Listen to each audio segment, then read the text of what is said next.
नमस्कार दोस्तों, मेरा नाम है प्रशांत शर्मा और आज हम एनालाइज करेंगे एनसीसी लिमिटेड कंपनी को। बात करें तो कंपनी कंस्ट्रक्शन की कंपनी है और काफ़ी सारे अच्छे प्रोजेक्ट्स कंपनी डिलीवर कर चुकी है बना करके, और कंपनी उसमें ऑर्डर बुक भी काफ़ी अच्छी है। जो अंडर कंस्ट्रक्शन प्रोजेक्ट चल रहे हैं वो भी काफ़ी सारे कंपनी चल रहे हैं।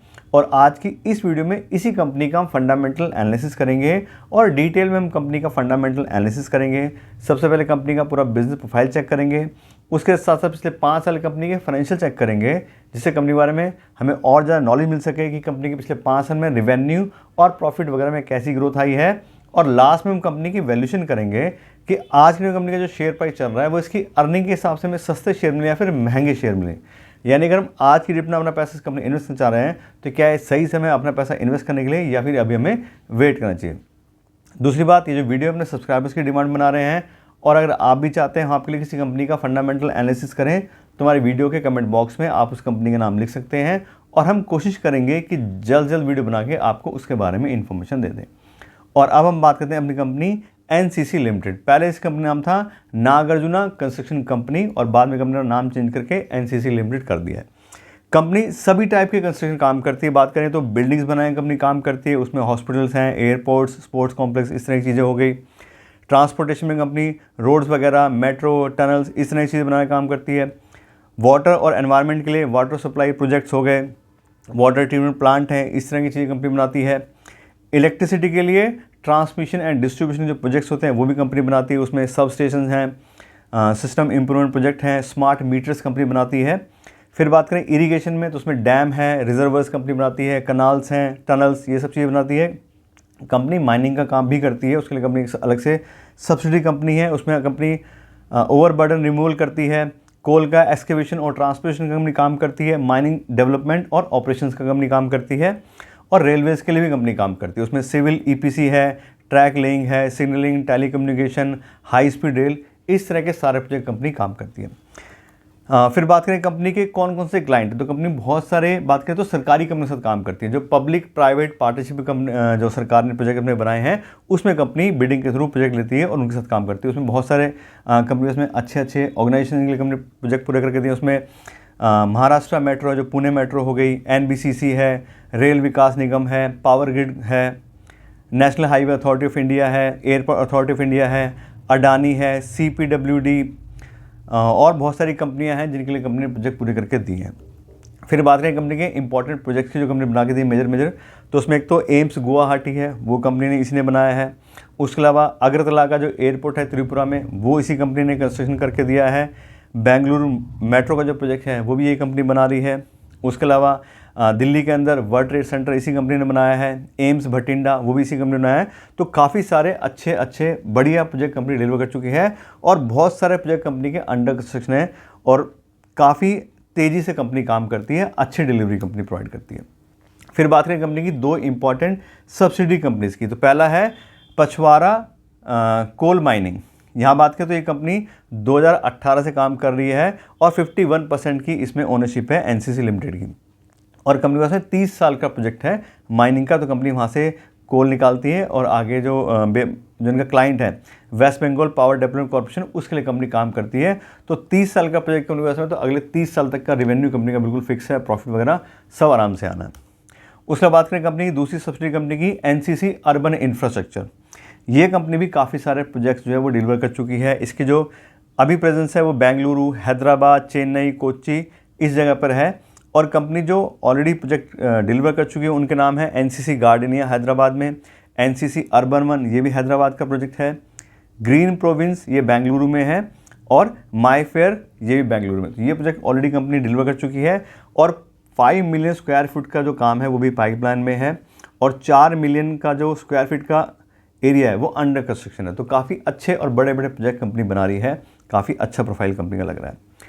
फिर बात करें कंपनी की ऑर्डर बुक की, तो फाइनेंशियल ईयर जो अभी ये 2025 का चल रहा है, इसके Q1 के हिसाब से देखें तो 52,600 करोड़ की बहुत ही बढ़िया कंपनी का उसमें ऑर्डर बुक है, जितने अब इसको काम डिलीवर के देना है। तो अगले 4-5 साल के तो बिल्कुल रेवेन्यू फिक्स है, प्रॉफिट वगैरह सब अच्छे कॉन्ट्रैक्ट कंपनी लिए हुए हैं।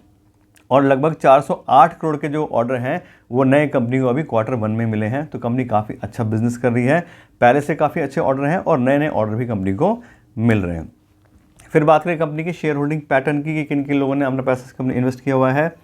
तो प्रोमोटर्स के पास में कंपनी के 22% शेयर हैं, एफआईज के पास में 21% शेयर हैं, डीआईज के पास में 12% शेयर हैं और पब्लिक और दूसरे लोगों ने 45% का स्टेक इस कंपनी लिया हुआ है।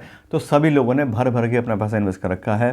प्रमोटर्स ने तो ठीक है अपने थोड़ा बहुत पैसा निकाल लिया, लेकिन एफआईज ने डीआईज ने टोटल देखें तो 33% एफआईडीएस का इन्वेस्टमेंट है और 45% का इसमें पब्लिक का पैसा लगा हुआ है। तो काफ़ी अच्छा प्रोफाइल है। इसमें बात की थी एम्स कंपनी ने बनाया है, गुवाहाटी के एयरपोर्ट कंपनी बनाया है और बहुत सारे प्रोजेक्ट कंपनी डिलीवर कर चुकी है।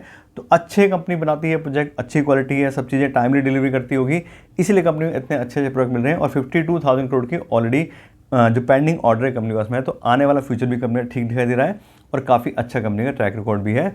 तो अच्छा प्रोफाइल कंपनी होल्ड करती है। बात करें कंपनी के फाइनेंशियल्स के बारे में कि पिछले 5 साल में कंपनी की रेवेन्यू और प्रॉफिट वगैरह में कैसी ग्रोथ आई है, उसके लिए पिछले 5 साल कंपनी का फाइनेंशियल डेटा चेक करते हैं। और सबसे पहले बात करते हैं कंपनी के सेल्स या रेवेन्यू की। तो 2020 में कंपनी में थे सिर्फ 9,000 करोड़ के आसपास और अब देखें तो 2024 में लगभग 21,000 करोड़ के कंपनी के रेवेन्यू आए हैं। बात करें पिछले 5 साल में तो डबल से भी ज़्यादा कंपनी का रेवेन्यू हो गया है। काफ़ी अच्छे से कंपनी ने तरक्की करी है पिछले 5 साल में। परसेंटेज वाइज बात करें तो 24% के बहुत ही अच्छे सीजर से पिछले 5 साल में कंपनी ने अपने बिजनेस में ग्रोथ दिखाई है। फिर बात करें ऑपरेटिंग प्रॉफिट की तो 2020-21 का जो ऑपरेटिंग था 12% के आसपास था, लेकिन अब देखें तो 9% 8% के आसपास ठीक ठाक कंपनी ऑपरेटिंग प्रॉफिट मैनेज कर रही है। 2020-21 में भी कोरोना का टाइम था, काफ़ी सारी चीज़ें बंद हो गई थी, लेकिन फिर देखें तो कंपनी अपने सेक्टर के हिसाब से अच्छा खासा ऑपरेटिंग प्रॉफिट मार्जिन मैनेज कर रही है। फिर बात करें नेट प्रॉफिट की तो 314 करोड़ से 740 करोड़ हो गया पिछले 5 साल में, यानी कि लगभग देखें तो डबल से ज़्यादा कंपनी का प्रॉफिट भी हो गया है। तो अच्छे से कंपनी अपनी सेल्स भी बढ़ा रही है और प्रॉफिटेबिलिटी भी मैनेज करके चल रही है। फिर बात करें फ्री कैश फ्लो की तो पिछले 5 साल से लगातार company free cash flow manage कर रही है, एक बार भी negative free cash flow company नहीं है। जबकि कंस्ट्रक्शन कंपनी बहुत ज़्यादा पैसा इन्वॉल्व होता है, बड़े बड़े प्रोजेक्ट बनाने पड़ते हैं, फिर भी देखें तो कंपनी कैश रिच कंपनी, काफ़ी अच्छे से कंपनी अपने कैश को भी मैनेज करके चल रही है। फिर बात करें डिविडेंड पेमेंट की तो कंपनी थोड़ा बहुत 20-25% के आसपास डिविडेंड पेमेंट करती है। बहुत ज़्यादा डिविडेंड पेमेंट तो नहीं करती, लेकिन फिर भी ठीक ठाक जो है कंपनी डिविडेंड पेमेंट भी कर देती है। तो कंपनी की सेल्स रेवेन्यू वगैरह भी बढ़ रहे हैं और साथ साथ कंपनी में डिविडेंड भी थोड़ा बहुत अपने इन्वेस्टर को मिल जाता है। फिर बात करें डेट बाय इक्विटी की तो कंपनी ने कोई खास लोन भी नहीं लिया हुआ है, सिर्फ 0.15 यानी कि 15% का कंपनी लोन लिया है अपने 100% इक्विटी अगेंस्ट। तो कंपनी कोई लोन भी नहीं है। इंटरेस्ट का रेशो देखें तो कंपनी का 3 टाइम्स का है, लेकिन कोई ज़्यादा लोन ही नहीं है, तो इतना इंटरेस्ट का बर्डन भी नहीं है। जबकि बात करें और दूसरी कंस्ट्रक्शन कंपनी की तो बहुत ज़्यादा हैवी लोन लेके कंपनियाँ काम करती है, लेकिन यहाँ बात करें तो कंपनी कोई खास लोन भी नहीं लिया हुआ। कैपिटल के हिसाब देखें तो उस हिसाब से भी कंपनी अच्छी है। फिर बात करें रिटर्न इक्विटी की तो last year company return equity आ रहा है 11% का और पिछले 5 साल की जो एवरेज आ रही है वो 8% की है। तो ये थोड़ा सा लोअर साइड पे है कंपनी का। 15% या उससे ज़्यादा अगर रिटर्न इक्विटी होता तो काफ़ी अच्छी कंपनी मानते हैं, लेकिन बात करें तो इसका थोड़ा सा एवरेज अभी रिटर्न इक्विटी के मामले में थोड़ा सा कम आ रहा है। लेकिन फिर भी देखें सारे फाइनेंशियल तो कंपनी ने बहुत अच्छी ग्रोथ दिखाई है, रेवेन्यू में अपने प्रॉफिट कंपनी काफ़ी अच्छे से बढ़ा है, फ्री कैश फ्लो अवेलेबल है, कोई खास लोन भी नहीं है कंपनी का। तो कुल मिलाकर बात करें तो काफ़ी अच्छे फाइनेंशियल लग रहे हैं कंपनी के, काफ़ी स्ट्रॉन्ग फाइनेंशियल कंपनी होल्ड कर रही है। अब हम बात करते हैं कंपनी की वैल्यूएशन के बारे में कि आज की डेट में कंपनी का जो शेयर प्राइस चल रहा है वो इसकी अर्निंग के हिसाब से हमें सस्ते शेयर मिले या फिर महंगे शेयर मिले। यानी कि अगर हम आज के अपना पैसा इस कंपनी इन्वेस्ट कर रहे हैं तो क्या ये सही समय है इन्वेस्ट करने के लिए। तो आपको बता दें कंपनी काफ़ी सस्ते प्राइस पे मिल रही है और इस तरह की कंपनीज को वैल्यूएशन करने के लिए मैं यूज़ करता हूँ डिस्काउंटेड कैश फ्लो एनालिसिस। उसके कंपनी को फ्री कैश फ्लो को वैल्यू करते हैं, कंपनी कितना फ्री कैश फ्लो जनरेट कर पा रही है उसके हिसाब से उसकी कितनी वैल्यू बनती है। और अभी कंपनी का फाइनेंशियल डेटा चेक किया था, उसमें कंपनी फ्री कैश फ्लो का डेटा भी था। तो 2022 में कंपनी का लगभग 1200 करोड़ रुपये, 2023 में 753 करोड़ और 2024 में 1074 करोड़, यानी कि 1074 करोड़ रुपये कंपनी का फ्री कैश फ्लो था। अब क्योंकि फ्री कैश फ्लो डेटा में डिफरेंस आ रहा है तो पिछले 3 साल के हम एवरेज ले लेते हैं और कंपनी पिछले 3 साल के फ्री कैश फ्लो की एवरेज आ रही है 1000 करोड़, यानी कि लगभग 1000 करोड़ रुपये फ्री कैश फ्लो ये कंपनी जनरेट करती है। और इस फ्री कैश फ्लो से पूरी कंपनी वैल्यू बनती है वो आती है 50,000 करोड़ रुपये, यानी कि एक ऐसी कंपनी जो 1000 करोड़ रुपये हर साल हमें फ्री कैश फ्लो कमा के दे सकती है, उस पूरी कंपनी वैल्यू बन गई 50,000 करोड़ रुपये। अब ये तो हो गई पूरी कंपनी वैल्यू, इसको नंबर ऑफ शेयर से डिवाइड करेंगे तो कंपनी की फेयर वैल्यू निकल के आ जाएगी और कंपनी की फेयर वैल्यू आ रही है 800 रुपये पर इक्विटी शेयर की। 800 रुपये का मतलब क्या हो गया कि अगर हम 800 रुपये पर इक्विटी शेयर से कंपनी इन्वेस्ट करेंगे तो कंपनी को फेयर प्राइस पर खरीदेंगे, ठीक है, कंपनी इतना फ्री कैश फ्लो जनरेट करती है उसके हिसाब से उसकी इतनी वैल्यू बनती है। लेकिन जैसे हम हमेशा बात करते हैं किसी भी कंपनी को हम फेयर प्राइस पे यानी कि पूरे पैसे देके या फिर प्रीमियम पे यानी कि एक्स्ट्रा पैसे देके खरीदेंगे तो हमारा बहुत ज़्यादा रिस्क जो है वो इंक्रीज़ होता है, क्योंकि जो भी हमने डेटा चेक किया चाहे वो फ्री कैश फ्लो का डेटा है, प्रॉफिट है, जो भी चीज़ें हैं वो सब पास्ट रिकॉर्ड है। फ्यूचर में कंपनी ऐसा परफॉर्म करेगी नहीं करेगी उसकी कोई गारंटी नहीं है। तो उसके लिए हम यूज़ करते हैं मार्जिन ऑफ सेफ्टी कॉन्सेप्ट, जिससे हमें जो आने वाले जो भी हमारे रिस्क हैं उसको हम अच्छे से मैनेज कर सकें और कंपनी को भी सस्ते प्राइस पर खरीद लें। तो कंपनी का जो मार्जिन ऑफ सेफ्टी कॉन्सेप्ट है उसका मतलब होता है कि जो भी उसकी फेयर प्राइस है उसके 50% पे हमें कंपनी के शेयर खरीदने चाहिए, या उससे नीचे मिल जाए तो वो भी अच्छा है। तो उससे जो भी हमारा आने रिस्क है उसको मैनेज कर लेंगे। तो अभी कंपनी की फेयर वैल्यू निकली हमने 800 रुपये की, उसका 50% या मार्जिन सेफ्टी होगा 400 रुपये। तो अगर 400 रुपये पर इक्विटी शेयर के हिसाब से इस कंपनी के शेयर मिल जाए तो कंपनी काफ़ी सस्ते प्राइस पे खरीद लेंगे और जो भी हमारे आने वाले रिस्क हैं उसको हम अच्छे से मैनेज कर पाएंगे। तो ये होगा हमारे डिज़ायर प्राइस के, ठीक है, हमें इस प्राइस पे कंपनी मिल जाए तो बहुत अच्छी बात है। अब बात करते हैं कंपनी के करंट मार्केट प्राइस की कि एक्चुअल शेयर प्राइस कंपनी का क्या चल रहा है। तो अभी कंपनी जो शेयर है वो सिर्फ 290 रुपये पर इक्विटी शेयर पे मिल रहे हैं, यानी कि जो हमने फेयर वैल्यू निकली 800 रुपये उससे कहीं ज़्यादा कम, और जब मार्जिन सेफ्टी भी देखा हमने 400 रुपये का, उससे भी कम कंपनी का शेयर प्राइस मिल रहा है।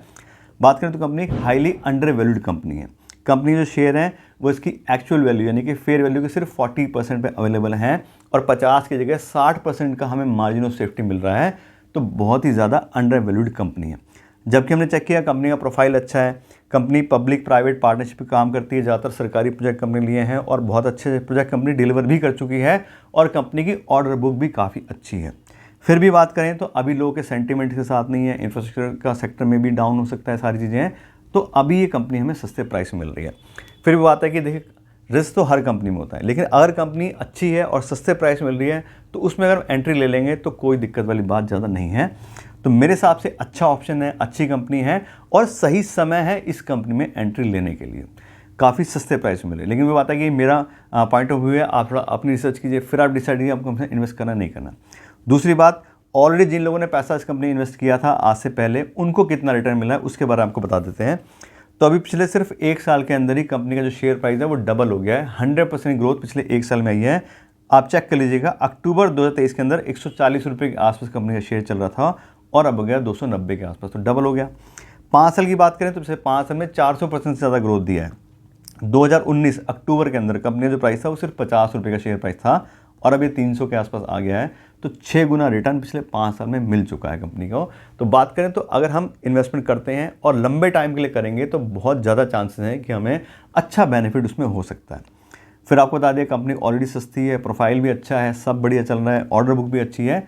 तो मेरे हिसाब से अच्छा ऑप्शन है। बाकी थोड़ा आप अपने हिसाब से देख लीजिए आपको क्या ठीक लग रहा है। तो इससे बात करें तो कंपनी के बारे में आपको डिटेल नॉलेज दे दी है। आशा करता हूँ वीडियो अच्छी लगी होगी। अगर आपको वीडियो अच्छी लगी हो तो लाइक और शेयर ज़रूर कीजिएगा और अगर आप मेरे चैनल पर नए हैं तो मेरे चैनल को सब्सक्राइब कर लीजिएगा। Thank you so much.